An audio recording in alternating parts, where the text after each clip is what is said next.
أزينا نفتوكم كبرى سمعتنا إزي أما أزر سماي زغرب راديو تيفن سلامنايو راديو تيفن سلامنا كل جزء كابس عشوعة فرعان كساب شمونته مشت يمحل علف كم وترو لهم سنبتون باستفلالي أقل قلت زغرب مدبنا كتكتاتلو تحقوس تيفن سلامنا كمي يغرتا سلام تخراتل تيفن سلامنا لما عالتي بزعبا قد أقل قلتي أم بتنسى محبر بزولار السينا خمري كدمي إيقن نسألي بروخ እግዚአብሔር አምላኽና በኢየሱስ ክርስቶስ ነመስክነካ ስለዚ መዓልቲ እዚ ስለዚ ግዜ እዚ ክብር ንህበካ ሕጂ ድማ በአልካ ክትዛረበና በአልካ ክትምህረና ከተዕብየና ከተለብበና ብሽም ኢየሱስ ክርስቶስ እንጽልይ ኣለና ተረፍ ግዜና ሁሉ ንኽብርኻ ይኹን ብመድሓኒና በኢየሱስ ክርስቶስ ያው ስም አሜን አምላኽ ዝተመስገነ ይኹን ለመዓልቲ ከምዚ አቀዲመ ሂበየ ጸናሕኩ ብዛዕባ قد أقلقلتي أم تنسى محبر أملاخ أبز بلا رأستينا كنزارب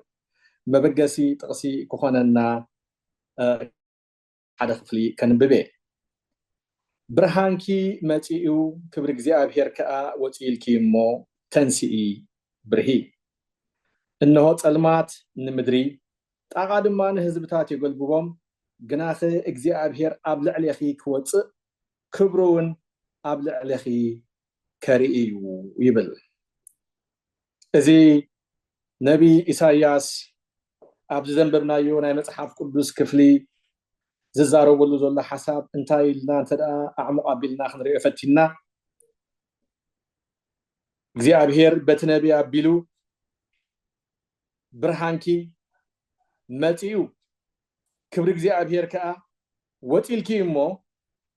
تنسي برهي قبل كل إنا النري مصحف قدوس كم مجمريات حزنا كسع مودة ترى يوحنس زلو حساب انت دارينا يو بزعبا قد أقل قلتي عم تنسى محبر أملاخ أتبي غيز مهرنا نايكزي أبهير حساب محبر أملاخ كتنسي نايكزي أبهير حساب بيتو أنببي نايك زي أبهير حساب حزب أملاخ كعبي نايك زي أبهير حساب بيتو كم تزقبا كتهنت زي نايك زي أبهير حساب زلو نحنا دما كم حزب أملاخ كما قلتا أملاخ بعبيخا كم ولد أملاخ محبر أملاخ أم تنسى عبي قده كم زلنا أطبقنا كردأنا يقبو مغنياتو محبر أملاخ كم تزقبا أنت رأى تنسيع محبر أملاخ كم تزقبا أنت رأى عابية محبر أملاخ كم تزقبا أنت رأى اندا تمقبت اندا تخصكوست اندا عبيت اندا سفحت أنت رأى خيدا أب عالم تسعنو تفتر محبر أملاخ كما قلت دما بزو حلافنت يتبينا كمزي بدليت رايز خون نجار يلن بتصبق من نيت رايز مت نجار يلن ترى تنسيكا مبرح يدلي تنسيكا مسوقام يدلي بس مخنياتيو بنبي إساياس جرو نهزبو برهانكي متيو كبرك زي أبهير كا وتيلكي مو تنسي برهز بلوم زلو سلازي اتبرهان مبراه نايك زي أبهيريو اتخبر ملكا نايك زي أبهيريو اتتنسيكا معياي تنسيكا مقياي تنسيكا متقهقن نعناي حريقو كنت نسالم أما تحاف قدوس كزارب كله هات تاريك إسكاد اللخا نقحمو كاموتا تنسي كريستوس كا كبر هالكاي لازم قد أملاخ مبراهيو قد أملاخ برهان مهابي قد أملاخ كبر مهابي تنسيكا مبراهن تنسيكا معياينجن نعانا حريقو والله خلا زراربا ناتين ناتاتكمن حلفنتي መጽሐፍ ቅዱስ ነዚ ጽቡቕ ኣብነት ይህበና ብፍላይ ትንቢት ሃጌ እንተዳሪኢኹም እቶም ህዝቢ ነታ ቤት መቅደስ ክሰርሕዋ ከም ዝተበገሱ ንርኢ ነታ ዝዓነወት ቤተ መቅደስ ነታ ዝዓነወት ቤተ ኣምላኽ ነታ ዝዓነወት ቅዱስ ቦታ ክሰርሑ ከም ተበገሱ መጽሓፍ ቅዱስ ጽቡቕ ገይሩ ይነግረና ፍላይ ትንቢት ሃጌ ኣዕሙቕ ኣቢልና እንተዳሪኢናዮ ኣዕሚቕና ከዓ እንተደኣ ጥቕሲ ብጥቕሲ እንዳኸድና ክንሪኦ ፈቲና እቶም ህዝቢ ነቲ ዕዮ ጀሚሮሞ እቲ ዕዮ ድማ ንዝተወሰነ እዋናት ከም ዝሰጎመ መጽሓፍ ቅዱስ ይዛረብ እንተኾነ ግን በቶም ኣብቲ ከባቢኦም ዝነበሩ ህዝብታት በቶም ኣብ ዙርያኦም ዝነበሩ ነቲ ዕዮ ክዕየ ዘይደልዩ እኩያት ሰባት ግን ነቲ ዕዮ ከም ዝጓናደግዎ መጽሓፍ ቅዱስ ይዛረብ እቲ ዘገርም ነገር እቲ ዕዮ ንኸባቢ 15 ዓመት ኣቢሉ እዩ በኺሩ ኣብዘን 15 ዓመት ኣቢሉ ዘሎ ግዜ ግን እቶም ህዝቢ ብዙሕ ይዘርኡ ሒደት ግና ይእትዉ ይበልዑ ኣይፀግቡን ይኽደኑ ኣይሞቁን እቲ ዝዓየየ ከዓ ነቲ ውዕለቱ ኣብ ቀዳድ ማሕፉዳ የእትዎ ይጠፍእ ድማ ነቲ ውዕለቶም ድማ ናብ ቤት ምስ እተውዎ እግዚኣብሔር ከዓ ኡፍ ክብለሉ እሞ ይሃፍፍ ወይ ድማ ይጠፍእ ንኽንድዚ ዝኣክል ግዜ ሰሪሕካ ከም ዘይሰራሕካ የእቲኻ ከም ዘየተኻ በሊዕኻ ከም ዘይትፀግብ ተኸዲንካ ከም ዘይትመውቕ ኮይኑ እንዳሃለው ከሎ ግን እንታይ ኢና ንኸውን ዘለና እንታይ እዩ ዘጋጥመና ዘሎ ኢሉ ዝሓትት ግን ኣይተረኽበን እግዚኣብሔር ግን ከም ተቀዲምና ዝበልናዮ ብዛዕባ ቤቱን ብዛዕባ ማሕበሩን ብዛዕባ ህዝቡን ግዲ ዝብሎ ኣምላኽ ስለ ዝኾነ እግዚኣብሔር ቤቱ ክትህነፅ እግዚኣብሔር ቤቱ ክትዓቢ ይደሊ እግዚኣብሔር ቤቱ ክትስለም ይደሊ ኣብዚ እዋን እዚ እንታይ ኢና ንኸውን ዘለና እሞ ንሓደ መዓልቲ ንክልተ መዓልቲ ንክልተ ሰሙን ንወርሒ እኳ ከይከውን ገለ ምክንያት ብተዋህቦ ን15 ዓመት ካብታ ምዕያይ ዘቋረፁላ ሒዛ ክሳዕታ ምህናጥ ጀመሩላ ግን ኩሉ ነገር ዘይፅቡቕ ኮይኑ ከሎ እቶም ህዝቢ እቲ ቤት እግዚኣብሔር እትህነፀሉ ግዜ ገና ኣይበፅሐን ኢሎም ነናቶም ኣባይቲ ክስልሙ ጀሚሮም እግዚኣብሔር ግን በዚ ሓሳቦም ኣይተሓጎሰን እግዚኣብሔር ግን በዚ ዝኸድዎ ዘለዎ መንገዲ ኣይተሓጎሰን ኩሉ ግዜ ከም ወትሩ ኣገልገልቱ ልኢኹ ኣገልገልቱ እንዳሰደደ እቲ ቤት እግዚኣብሔር እትህነፀሉ ግዜ ኣይበፅሐን ትብሉ ዘለኹምሲ ቤተይ ዓንያ ከላ ኣብ ስሉም ኣባይቲ ክትነብሩስ ግዜ እዩ ድዩ ኢሉ ነቲ ህዝቢ ክብድሆ ከሎ የርእየና ካብዚ እንመሃሮ ሓቂ እንተደኣ ሃልዩ ካብዚ ድማ እንወስዶ ነገራት እንተደኣ ሃልዩ እግዚኣብሔር ብዛዕባ ቤቱ ይሓልዩ እግዚኣብሔር ብዛዕባ ህዝቡ ይሓልዩ እግዚኣብሔር ብዛዕባ ማሕበሩ የገድሶ እዩ ቤተይ ዓንያ ከላ ቤተይ ተባላሽያ ከላ ቤተይ ዓንያን ከላ ንስኻትኩም ነናይ ውልቅኹም ክትገብሩ ንስኻትኩም በቤትኩም ክትስልሙ ንስኻትኩም ነንጎጆኹም ክትሰርሑሲ ግዜ እዩ ድዩ ስለዚ ግዜ ኣምላኽ ምርዳእ የድሊ ቤት ኣምላኽ ክትዕየ ኣለዋ ቤት ኣምላኽ ክትህነፅ ኣለዋ ቤት ኣምላኽ ክትዓቢ ኣለዋ ነዚ ነገር እዚ ከዓ እግዚኣብሔር ከመገልገልቲ ይፅበየና ክንድቲ ንቤተይ ዝጎዮ ክንድኡ ንቤት እግዚኣብሔር እንተደኣ ሂበዮ ክንድቲ ንቤተይ ዝፅዕሮ ክንድኡ ነቲ ናይ እግዚኣብሔር ዕዮ እንተደኣ ወፍየዮ ክንድቲ ንናተይ ናይ ውልቀይ ዝተግሆ ክንድኡ ከዓ ነቲ ናይ እግዚኣብሔር ነገር ነቲ መንፈሳዊ ነገር እንተደኣ ሂበዮ ከመይ ስራሕ ኣምላኽ ዘይስራሕ ከመይ ከቤቱ ዘይተዓቢ ኣብዚ ዘበን እዚ እቲ ዝበዝሐ ፀገምና ኮይኑ ዘሎ እቲ ዝበዝሕ ግዜ ንህይወትና ነጥፍኦ ቤት ኣምላኽ ግን እንህቦ ግዜ ኣዝዩ ውሑድ እዩ ውሑድ ስለ ዝኾነ ከዓ ከምዚ እዞም ህዝቢ በሊዕኩም ኣይፀገብኩምን ተኸዲንኩም ኣይሞቕኩምን እእቲኹም ኣነ ከዓ ኡፍ ኢለሉ ምንም ነገር ከም ዘይተፈጥረ ኮይኑ በላዒ ዘይደሉ መጥፍእ ዘይደሉ ናይዚ ኩሉ ሳዕቤን እንታይ እንተደኣልኩም እቲ ንኣምላኽ እንህቦ ግዜ እንዳወሓደ እቲ ነብስና እንህቦ ግዜ እንዳበዝሐ ምስ ከደ መንፈሳዊ ነገር እንዳሰኣናዮ ናቱ ፅልዋ ከዓ ኣብቲ ናይ ምድሪ ነገር ሰንከልከል ይበዝሕ ኣምላኽ ካብ ከምዚ ዝኣመሰለ ኣካይዳ የውፃና እምበር ኣገልገልቲ ኣምላኽ ኣብ ምትንሳእ ማሕበር ኣምላኽ ግደለዎም ከምዚ ዝበልኩኹም ብሳድሰይቲ ዓመት ንጉስ ዳርዮስ እዮም ነቲ ዕዮ ጀሚሮሞ ኣብታ ሳድሰይቲ ወርሒ ብቐዳመይቲ መዓልቲ ን15 ዓመት ዝኣክል ተጎናዲቡ ምስ ፀንሐ ብብዙሕ ነገራት ምስ ሓለፉ ድማ እግዚኣብሄር ደሃይ ሰዲድሎም ኣገልገልቲ ሰዲድሎም ከምዚ ድማ ኢልዎም ሽዑ ዘሩባቤል ወዲ ሰኣልቲኤልን ኢያሱ ወዲ ሆፃዳቅ ሊቀ ካህናትን እቶም ካብቲ ህዝቢ ዝተረፉ ኩላቶምን ንደሃይ እግዚኣብሄር ኣምላኾምን ንቃል ነቢይ ሃጌን ከምቲ እግዚኣብሄር ዝለኣኹ ሰምዕዎ ይብል እግዚኣብሄር እዚ ነገር እዚ ዘገድሶ ኣምላኽ ስለ ዝኾነ መጀመርያ ነቢዩ ልኢኹ ነቶም ኣገልገልቲ ተዛሪቡ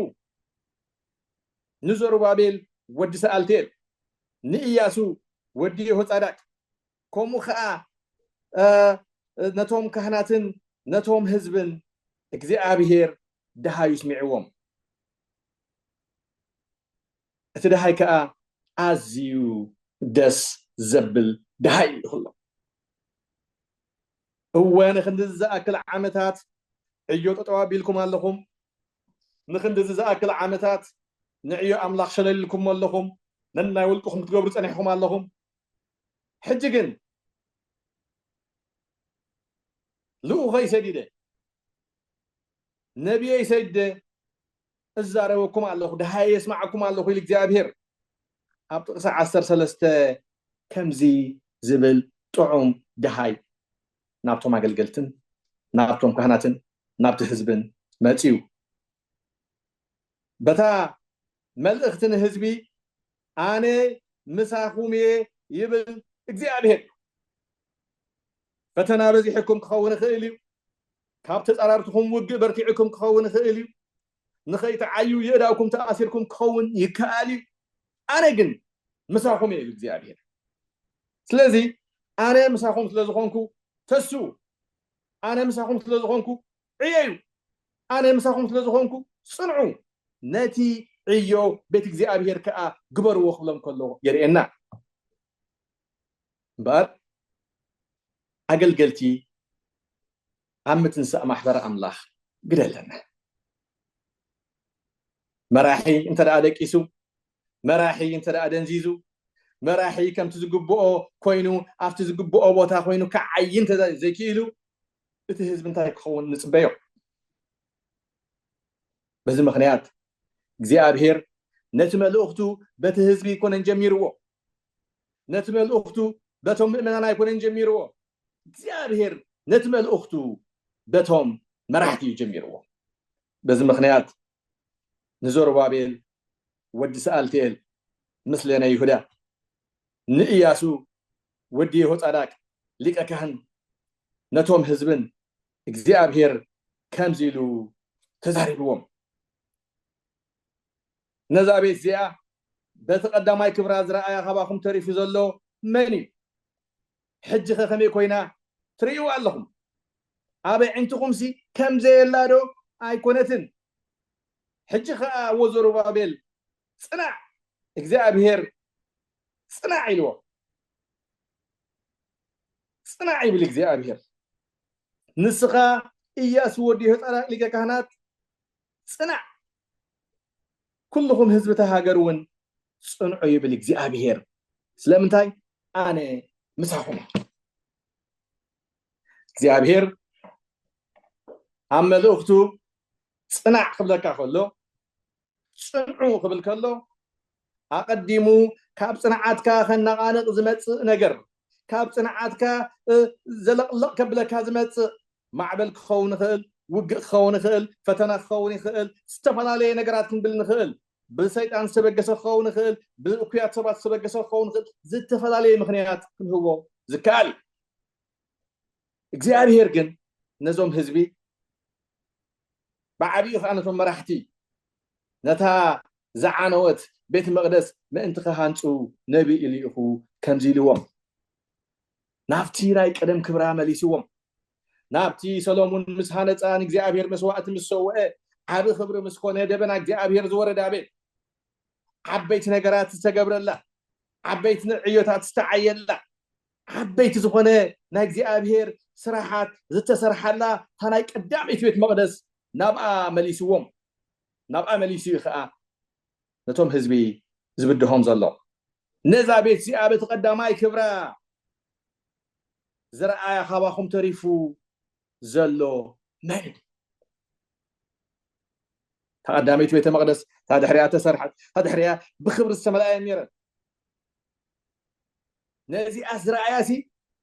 من الله حج خمي كوينا تريو علىهم كم زي خوينا خلاسي نسخهم كدقسو جزيهم ديو نسخهم ايو املاح شلل كتبلو جزيو ديو بيتي عني خلا بيتكم تسلمو بيتي فريسا خلا بيتكم تعيو اذا سي فقاري ديو يلونا تهزبي مسبدهو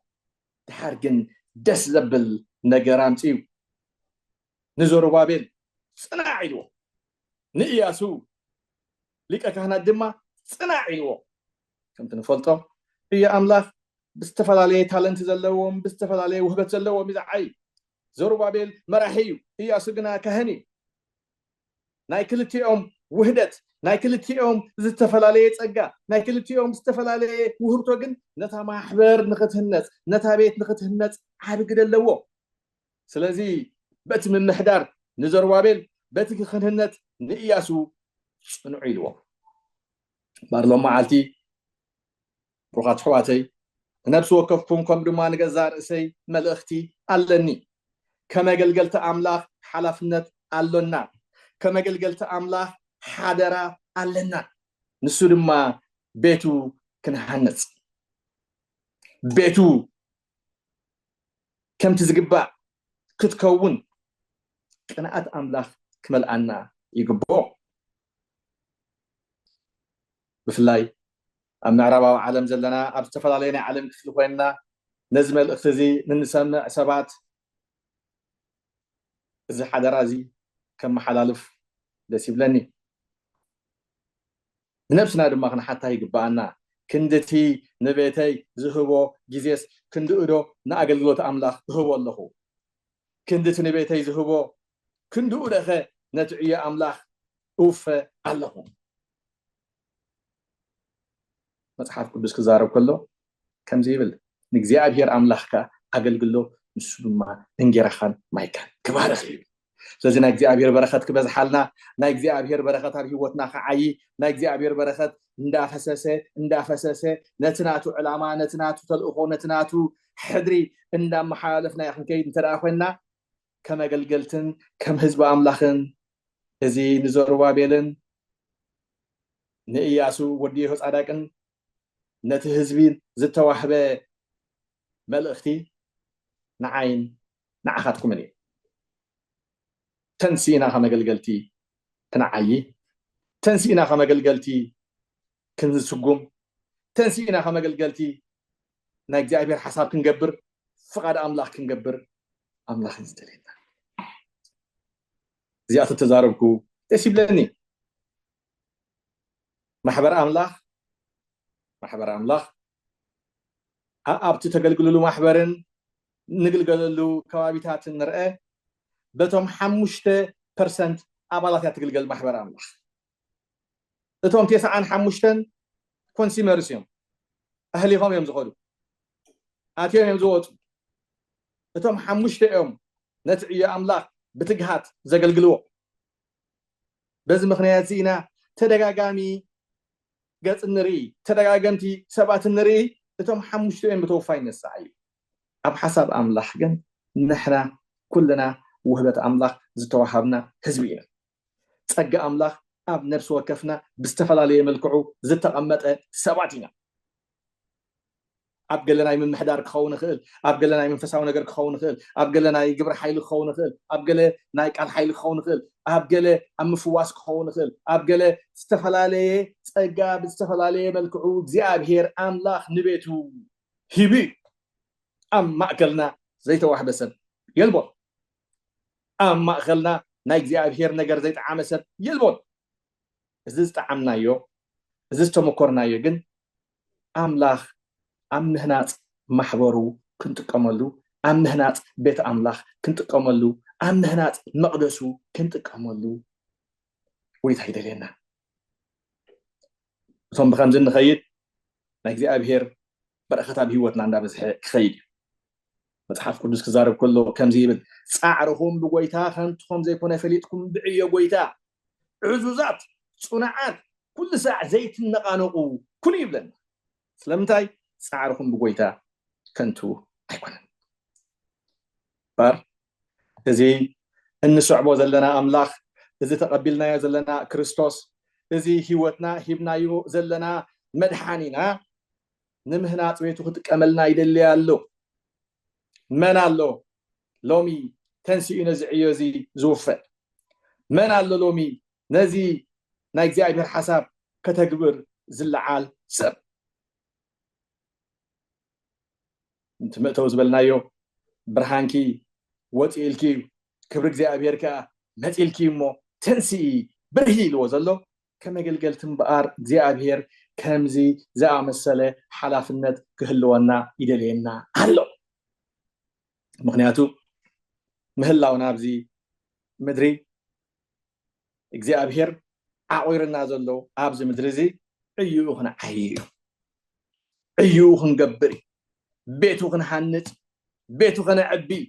ቤቱ ክንኩስኩስ ቤቱ ናብቲ ንሱ ዝደልየ ኣንፈት ከነማእዝን እግዚአብሔር ነዚ ዕላማ እዚ እዩ ፀዊዕና እሞ ኩልና ከም ህዝቢ ኣምላኽ ብዓብዪ ከዓ ከመገልገልቲ ሓላፍነትና እንታይ እዩ ነቲ ኣምላኽ ዝሃበና መኽሊት ነቲ ኣምላኽ ኣባና ዘንበሮ ጸጋ ነቲ እግዚአብሔር ኣባኺ ኣባይ ኣብ ነፍሲ ወከፍና ዘንበሮ ውህበት ንሓደ ነገር እዩ ቤቱ ንክንሃንፅ ዝፈረሰ ቤቱ ንክንሃንፅ ዝዓነወ ቤቱ ንክንሃንፅ ናትካ ገለንተ ጌርካ እቲ ሓደ ናቱ እንተደኣ ገለ ገይሩ እቲ ሓደ ቤት ውህበቱ እንተደኣ ዓዩ እቲ ሓደ ቤተ ኣምላኽ ኣብ ልቡ ዘቐመጡ እንተደኣ ዓዩ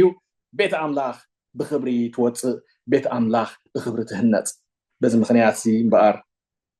እግዚአብሔር ነቶም ህዝቢ ከምዚ ኢልዎም ብፍላይ ነገልገልቲ ወዘሩባቤል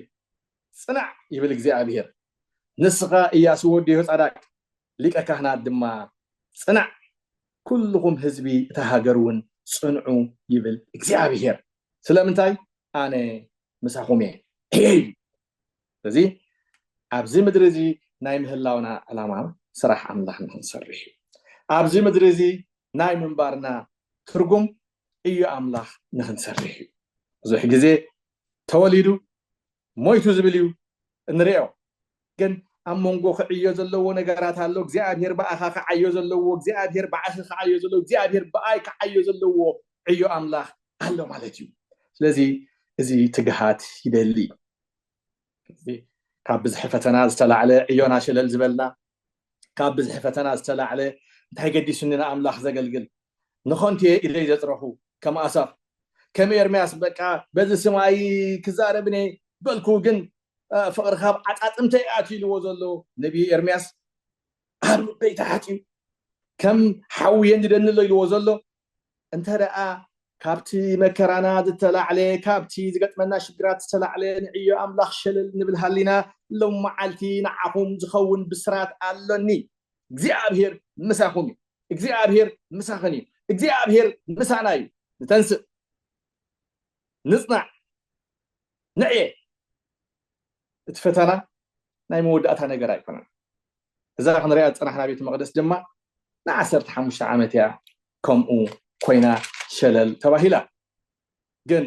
እግዚአብሔር اتي عابي أملاخ እግዚአብሔር اتي سلطون أملاخ جن تنسينا كنعي تنسينا كنسقم يدلينا الله قال أملاخ بفلاي تنبيت هاجي تنبيت زكرياس صبوا غيركم من تحاسكم انت اخري وفتينكم انت اتوش طريقكم እግዚአብሔር اتزجمر أملاخ يودي شمو دما جمار امنتنا دمدامي عني ولا مصحف قدس زجمر أملاخ يودي زجمر أملاخ يفصميو كم زبل قال نركب ابتم بيت زكرياس معرف 4 طقس 6 7 شعنو سملسه ازي تنزور وابيل زخون قال እግዚአብሔር بمنفسي ينبر بخلتن بحيلن ايكونن يبل እግዚአብሔር ጎይታ ሰራዊት اتعبي خرن منيخا ابقد مزور وابيل ጎልጎል ክትከውን ኢኻ ጸጋ ንዑና ተባህለ ክጭደር ከሎ ነቲ እምኒ ርእሲ ከውፅኦ እዩ ከምዚ ኢሉ ከምዚ ዝብል ቃል እግዚኣብሔር ከዓ መጻኒ ንመሰረት እዛ ቤት እዚኣ ኣእዳው ዘሩባቤል ሰረታው ኣእዳው ከዓ ክፍጽማይን ንስኻ ድማ እግዚኣብሔር ጎይታ ሰራዊት ናባኹም ከም ዝለኣኸኒ ክትፈልጥ ኢኻ نمسرت زابيت زيا إيجر وابيل سرتاو أعداوها كفت سماعي لذي تتصوع عنا أملاخ أموني تتصوعكم أملاخ أموني اتي جمرو عيو زبلا أملاخ أموني እግዚአብሔር ኣብ ታሪክ መጽሓፍ ቅዱስ ጽንቶ ጌርና ተዳሪናዮ ኣጀሚሩ ከወደአ ሓዲጉ ይፈልጥን እቲ ተጀመረ ኣምላኽ يود تتحسب زنبرا أملاخ يفتسم بس مخنيات زي نزور وابيل كم جيلو نما سرت زابيت زي أداو زر وابيل سرتها أداو خا كفتسماء نايكل أداو يكون عن كفتسماء نايتز سرتين كفتسماء لذي أيهم جميركم أنت لا بستفعل فتنان مخنيات سنكل نبل حلنا نعهم زخون بسرات هلنا قلت أملاخ بتجمركم أملاخ كوداكمي بتتصوعكم أملاخ هموني مساخمي مساناي بتأجهم أنا مساخمي عيز بلا أملاخ أي أرجن أي دخمن لو ميكزي أبيهر كم تزبله تصفى النفس وكفنا يهبنا مو كما قلتي قدينا كنجبر أملاخ يدقفنا معناته قد أقلقلتي أم تنسى محضر أملاخ حريم كم أسلز خونيخا نزور وابيل ود سألتيل نقياس وديه تصدق كم ودمانة حزب تزاربو بحزب يكون جميرو بقلقلتي جميرو سلام انتاين ترى لنا أقلقلتي جيد أرئيو أملاخ عبس لزخونه كل جزء لبخوم أي تحلل اتتصوعكم عموني اتي ولديخا زبلا أملاخ عموني أي تلوطن لذي زي تلوط أملاخ لذلنا كل جزء لبنا بتسفاي ملا مغنياتو نجزي أبير مقلقال برختي نجزي أبير معياي برختي نجزي أبير مقلقال حلفاي نجزي أبير أقل جيلو سبكا أملاخ أخسير ويفلت بتمدو بجزء بتمدو بساعات نتي نعيو بيتالكا زعار كايو نتي نصادق بشم صادق أسامايز استخايو نتي نجزي أبير الكا زخفل كايو عدمه نتي نجزي أبير الكا زخفل كايو واقع نتي نجزي أبير الكا زعار كايو تعري زقفع جفاعي أملاخ أيكونن إجزي أبير أملاخنا أيتلوتن أمو أداو زروابيل سريتنا أداو كفت سماعين سلازي كرن دي بكن ميخازلو نتخرن زنطرنا إجزي أبير حيل الله تصفى مقراضي زلو تصفى خاز حدث تصفى خاز لملمنا إجزي أبير حيلي الله كما قلقالي تأملاخ جن تنسينا كمبر يدلنا بس مخنيات مصحف قدوس أنت دكيس كذا لخا نقح موكا موتا تنس كريستوس كا كبر حالكاي زبل إجزي أبير كبر حالكاي إجزي أبير كبر حالكي حفتي كما قلقلت جن نعيا أملاخ كل جزء زت تدالوي ልብ ክህልወና ኣምላኽ ይደሊ ኣብ ኣገልግሎትና ሸለላይ ንበል ኣብ ዕዮ ኣምላኽ ዋዛይ ነብዝሕ ኣብ ዕዮ ኣምላኽ ስእልካ ዘይጠቅም ግዜ ኣይነባኽን ግዚኡ ክፍዩ ግዜ ዓዲኩም ከም ለባማት እምበር ከም ዓያሱ ዘይኮነ ከመይ ብጥንቃቐ ከም ትመላለሱ ተመልከቱ እዩ ዝብል መጽሓፍ ቅዱስ ግዜና እንዳልዓልና ንረብሓ ኣምላኽ ክንጥቀመሉ ንምህናፅ ማሕበር ክንጥቀመሉ ንምህናፅ ኣገልገልቱ ክንጥቀመሉ ንምህናፅ ክንዓየሉ እግዚኣብሔር ይደግፈና እግዚኣብሔር ኣብዚሑ ይባርኽኩም ክንጽልይና እግዚአብሔር ናይ ዘላለም ኣምላኽና ብወድኻ ብኢየሱስ ክርስቶስ ደመስግነካ ስለዚ መዓልቲ እዚ ክብሪ ንህበካ ኣለና ወይታይን ኣምላኸይ ከመገልገልታ ኣምላኽ ተንሲእና ክንዓይ ብርሃንና ክበርህ ቤትካ ክንሃንጽ እግዚአብሔር ናይ ዘላለም ኣቦ ክትረድኣና ጽልይ ኣለኹ ብመንፈሰይ እምበር ብክእለትን ብሓይልን ኣይኮነን ይብል እግዚአብሔር ጎይታ ሰራዊት ተባሂሉ ከም ተጻሕፈ እግዚአብሔር ኣታጸዋዕኸና ኣምላኽ ሓይል ትበና ንስኻ ኢኻ ጉልበትና ንስኻ ኢኻ ሞ ነመስግነካ ኣለና ወይታይን ኣምላኸይን ጽልይ ኣለኹ በዚ መዓልቲ እዚ ዝተሓለለ ኣዳው ኣገልግሎት ጀሚረን ዝሓጥ ዝበላ ዝሓላ ብዝተፈላለየ ውግእ ዝደኸማ ብሽም ኢየሱስ ክርስቶስ ምትንሳእ ክኸውን ጽልይ ኣለኹ ተንሲእካ ምብራህ ክኸውን ጽልይ ኣለኹ እግዚአብሔር ከምኡ ስለ ዝገበርካ ኣዝና ነመስግነካ ኣለና ናይ ቤትካ ሰላም ትፈቱ ናይ ውሉድካ ሰላም ትፈቱ ኣምላኽ ስለ ዝኾንካ ኣዝና ነመስግነካ ክብሪ ኩሉ ንበይንኻ ይኹን ብወድኻ ብኢየሱስ ክርስቶስ ያው ስም አሜን ردي مرقم حديقنا سلدقنا نبصلت نملس حوارا باولوس ابتي اموداتا زمن كفو زمن كم زمت ساعتن كيرنا له سلازي نتا امونغونان امونغو دقنان تفطيلو زلو ناي عدمه غاك نخن ردوم كيكالنا اذاننا ندقل بنان كفنا نخن سمعم انتي سلغزا رسنا مخل نصلي بسنك اب كل كرنعات هيوت زغاطمم صاطي وطري فرهي مشقرا كاب زيدديو حدغنيا وسانيتات دحينم قرعون طعين رحق زعلمه هيوت نخمرحو نصليلهم كابتي لعلي من اسيات تفنيو زلو منفس ناي رخصت عبدانن قبرة سدماونتن كالن نخعقبو نتحقنيا مقد املاخ كيرخبو بعرفتي نخملالسو نتي ابز عالم زيا زغزء زلو كفو منفس بنصورا لليوم كام مرببو حرا خوينم نتتصبق بمدلاي هيوتهم اب تحت منفس قدسن قال املاخن نخغزو نصليلهم كاب تعبيتن تمكحتن ريحقهم نغزا رسوم تحت بمبال نغص عبيتي كفرون كخبرون نصليلهم دغاغيمنا نصليلهم